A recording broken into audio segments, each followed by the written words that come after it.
나 억울해 TV에서는 지난 시간에 김동연 경기도지사님께 광교개발이익금을 불법 집행하고 개발 과정에서 기업 특혜 등 의혹이 있는 경기도 담당자와 수원시 전현직 시장을 고발하라고 주장했습니다. 동시에 국민신문고에 저희들의 주장을 정식으로 접수하였습니다. 그런데 경기도는 제대로 된 대답은커녕 시민을 개돼지로 보는 답변을 해왔습니다. 오늘 우리는 경기도 답변이 왜 시민을 개돼지로 보는 오만한 태도인지 그 점을 분석해 보려 합니다. 이 교수님, 네. 안녕하십시오? 안녕하세요. 네, 날이 점점 추워지고 있네요. 네. 네. 이 문제와 관련해서요. 네. 경기도에 제출하신 핵심 요구사항은 무엇이었습니까? 제가 2025년 11월 6일 제출해서 11월 13일 날 답을 받았는데 그 제목은 광교개발이익금 불법 사용 법적 조치와 대책 마련 청원 이것입니다. 첫째, 저는 8,258억 불법 사용 경기도 책임자, 경기도 수원시 전현직 시장, 경기주택도시공사 사장 등을 배임 및 국고손실죄로 고발해달라 이렇게 요청을 했고, 둘째, 불법의 주체가 되었던 경기도 주관의 공동사업자 협의회는 해체되어야 되지 않습니까? 그렇죠. 그걸 해체하고 지방재정법 등 법률 규정에 따른 정식 조직체를 도의회 그리고 시의회 승인을 받아서 제대로 만들어라. 셋째, 공동사업자 협약문 등 그간의 제반 협약사항이 이미 무효화된 법적 의미가 없다고 그랬으니까요. 네. 이런 것도 새로 만들어서 새로운 조례 제정을 해서 합법적인 절차를 거쳐서 남은 돈을 사용해라.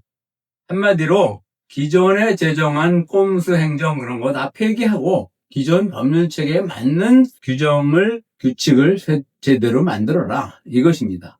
국가에 존재하는 법에 따라서 네. 행정을 바로잡고 네. 잘못된 것을요. 네. 불법 행위자를 처벌하는 것인 말씀이시네요. 네, 그렇습니다. 지극히 당연하고 상식적인 요구를 한 것인데 네. 회신은 네. 경기도의 회신은 네. 무엇이었습니까? 한마디로 국민을 개돼지로 보는 회신이다. 그런 모욕감을 저는 받았습니다. 도대체 어떤 내용의 회신이길래 그런 과격한 말씀을 하시는지 궁금합니다. 네. 김동연 경기지사님은 네. 아주 젠틀하고 매우 부드럽고 네. 합리적인 분이라고 국민들이 다 네. 알고 있는데 예.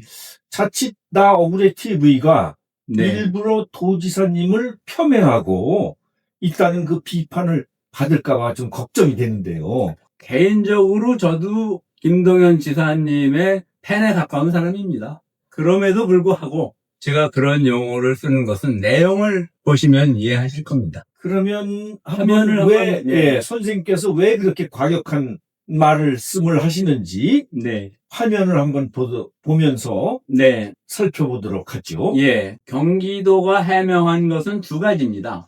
회신 내용 첫 번째, 해명일은 뭐라고 설명했냐면 사업의 효율적 추진을 위해 시도지사와 택지 개발 사업 시행자는 세부 사항을 따로 정할 수 있는 택지 개발 업무 처리 지침에 따라 체결한 공동 시행 협약서에 의해 협의체를 구성하였다. 이것이 첫 번째 해명입니다. 네. 이 해명을 그림으로 그려서 표시하면 화면과 같습니다. 화면을 봐주십시오. 네. 제일 위에 이제 택지 개발 업무 처리 지침 여기에 따랐다고 말씀했지 않습니까? 경기도의 답변이. 그렇죠. 그 지침에 따라서 공동 시행 협약서를 만들었고 그것에 따라서 협의체를 구성했다. 그리고 그 협의체의 운영에 따라서 회의에 따라서 개발 이익 8,258억을 사용했다. 뭐 그런 얘기입니다. 택지 개발 업무 지침에 따라서 협약서를 만들고 예. 거기에 의거해서 협의체를 구성해서 개발 사업을 했다. 네. 아주 매우 깔끔해 보입니다. 예. 논리상, 예. 외형상 문제가 없어 보입니다. 네. 그런데 여기에 어떤 경기도의 꼼수가 숨어 있는 것인가요? 이거 자체는 너무 깔끔해서 문제입니다. 그동안 불법은 많이 드러났는데 이 답을 보면 완벽하지 않습니까? 네, 그렇죠. 여기에 국민을 우롱하는 코드가 숨겨져 있습니다. 택지 개발 업무 지침이 도대체 어떤 것이길래 여기에 따라서 모든 것을 다 했다. 그러니 합법이다. 이런 주장을 할까? 이 정체를 보면 우롱이라는 것을 아실 수 있습니다. 택지 개발 업무 처리 지침, 이 1조 목적은 이 지침은 택지개발촉진법 시행령 제7조 5항에 따른 택지개발 계획을 수립하는 것, 그리고 13조 2 주항에 따른 택지 공급 및 공급 가격 기준, 그런 거를 정하는 것으로 그 목적이 있습니다. 그러면은 두 가지 목적인 거죠. 7조 택지개발 계획의 수립에 따른 5항, 네. 두 번째는 13조 2의 제9항. 네. 이거에 따라서 택지개발 시행 규칙을 만들었다. 이런 얘기입니다. 그러면 좀 더 조금 구체적으로 예. 간결하게 설명해 주시죠. 예. 그러면은 택지개발 시행령 제7조 5항이라는 게 뭐냐 하면은 택지개발 계획을 수립할 때는 이러한 5가지 방법에 의해서 수립한다. 그게 1항까지서부터 4항까지입니다. 네. 그럼 4가지가 이제 설명된 거죠. 네.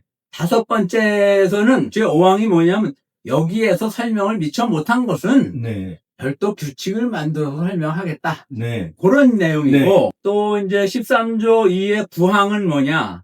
13조의 2항은 택지 공급 방법을 정했습니다. 네. 네. 택지 개발을 했으면은 네. 공공용지도 들어가야 되고 뭐 학교용지도 들어가야 되고 주택용지도 들어가는데 이걸 그 업자에게 팔을 거냐 아니면은 그 국민주택 용도로 LH공사에 넘길 거냐 그런 그 판매하는 방법을 정해놨습니다. 판매하는 방법의 9항은 뭐냐?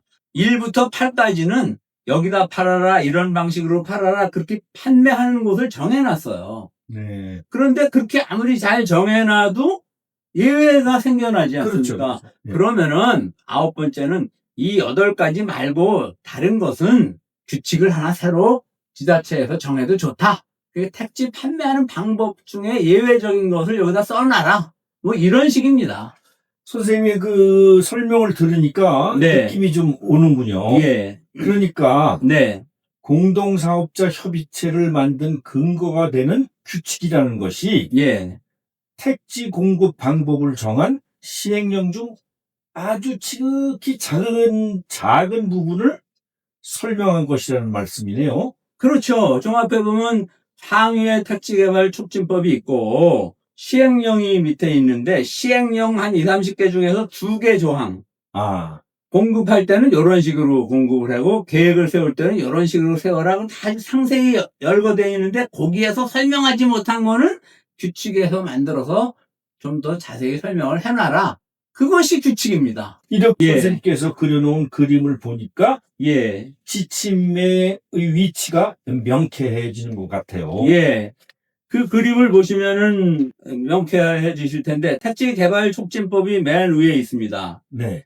그리고 시행령이 이제 그 밑에 있는 거 아니겠습니까? 네, 그렇죠. 시행령이 여러 개 있죠. 네. 그런데 그 여러 개 중에 2개 조항은 어떤 방식으로 한다, 어떤 방식으로 한다 하는 게 4개, 9개가 열거돼 있어요. 지금 말씀하신 그렇죠. 것처럼. 네. 그런데 열거해도 다 예외 조항이 있을 수 있고 거기에 안 맞는 게 있을 수 있으니까 그렇죠. 네. 그거를 위해서는 시행규칙을 만들어라. 그래서 만든 것이 택지개발 업무처리 지침입니다. 그럼 택지개발 업무처리 지침이라는 게 뭡니까? 저 끝에 예외적인 조항을 설명하기 위해서 만든 지침이죠. 그렇죠. 예. 네. 그러니까 경기도가 공동사업협의회와 시행협약서의 뿌리, 예. 근거라고 설명한 택지개발 업무처리 지침이라는 것이 따져보니까 예. 택지개발 촉진법의 지극히 저하위 말단의 내용, 택지 공급 방법을 설명하면서 예. 설명 못한 사항을 다시 더 정하는 최하위, 최말단 지침이라는 말이네요. 그렇습니다. 법을 모르는 저도 예. 알겠습니다. 예. 그렇다면 저 시행령 최말단 사항을 정하기 위해 만든 규칙에 따라서 예. 공동사업 시행 협약서를 만들고요. 네, 네. 그 협약서에 따라 공동사업자 협의회를 만들었다는 경기도의 주장은 도대체 성립될 수 없는 것이네요. 이게 비유하자면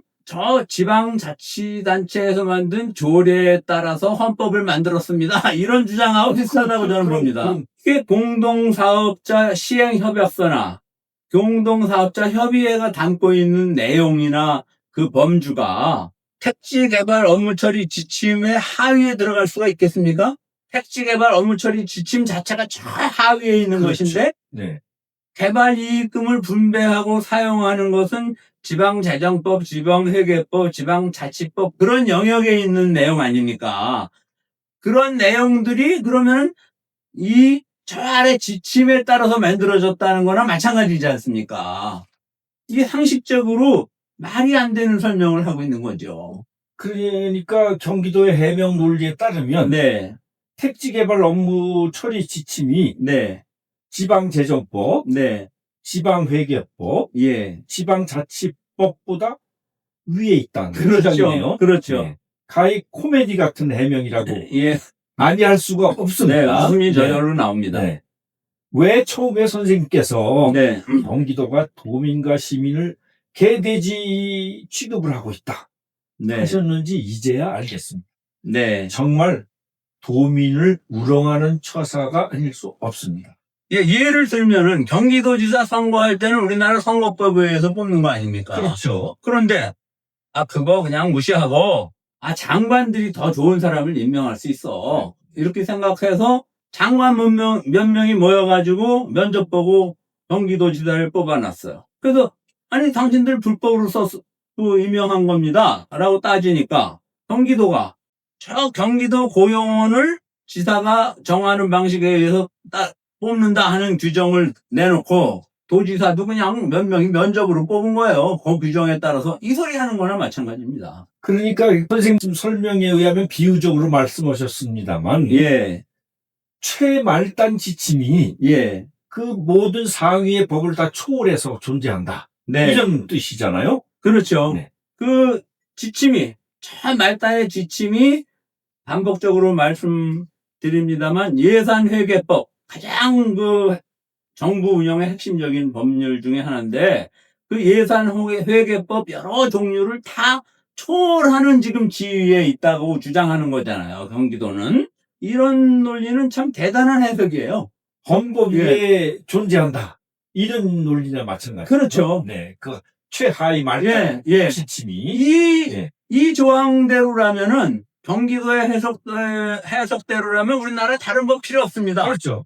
지침 하나 있으면 예, 이 지침 하나면은 뭐 모든 법률을 초월하는 규정을 도지사가 마음대로 만들 수 있는 거 아닙니까? 네. 저런 답을 만들어 보내는 네. 답변을 하는 사람들의 마음은 정말 어떤 마음으로 저런 답을 했을지. 네.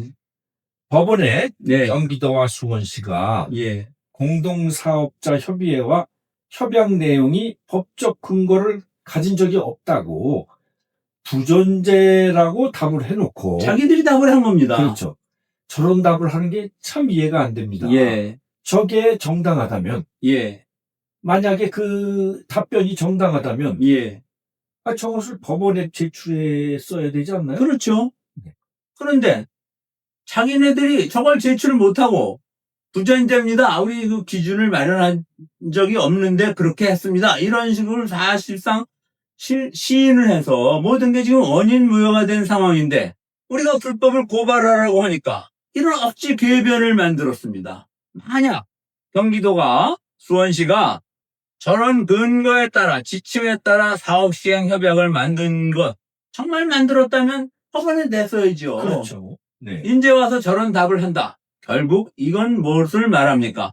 불법 구조로 만들어가지고 개발 이익금 수천억을 만들어서 사용한 단체장들, 수원시장, 경기도지사 이런 사람들이 이런 국민들을 모욕하는 개돼지로 보는 해석을 만들어내게끔 만드는 거죠. 공무원들은 그러니까 그분들에 의해서 이런 해석을 할 수밖에 없는 강요된 직무를 한 겁니다. 아주 궁핍한 네. 예, 어쩔 수 없이 예. 예, 따를 수밖에 없는 답은 안 할 수는 없고. 예, 그러니까 논리에 어긋나는 억지로 네. 만들어 짜서 그렇게 만드는 지자체장들 네. 그런 사람들이 원인이 거기에 있지 않은가 그렇죠. 하는 생각이 듭니다. 이게 이제 이 공무원들이 얼마나 고민을 했으면은 그리고 얼마나 시민을 무시했으면 이 업무 처리 지침이라는 그 제목은 그럴듯하지 않습니까? 그렇죠. 상당히 일반적인 내용인 것 같은데 따지고 보니까 저 밑에 내용인데 너희들은 우리가 그냥 해석해주면 받아들일 네. 거야. 네. 너희들이 무슨 따지는 능력이 있어. 이것을 이런 식의 업무를 또 지사님이 강요한 거죠.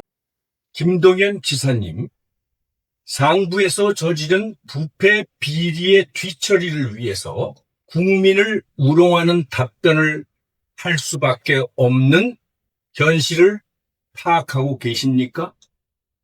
이런 안타깝고 처참한 지경에 부하 직원들을 계속 몰아넣으실 것입니까? 우리가 이미 간곡하게 청원드렸듯이 불법과 비리에 대하여 전공법으로 마주서서 불법 행위자들을 고발해 주십시오. 그것만이 지사님께서 부하들을 공무원답게 국민을 섬기는 공직자로 만드는 길입니다. 또한 비리를 숨기고 넘어간 도지사라는 비판을 받는 어두운 역사를 넘어서서 민주적이고 정의로운 지사였다는 이름을 얻으실 수 있을 것입니다.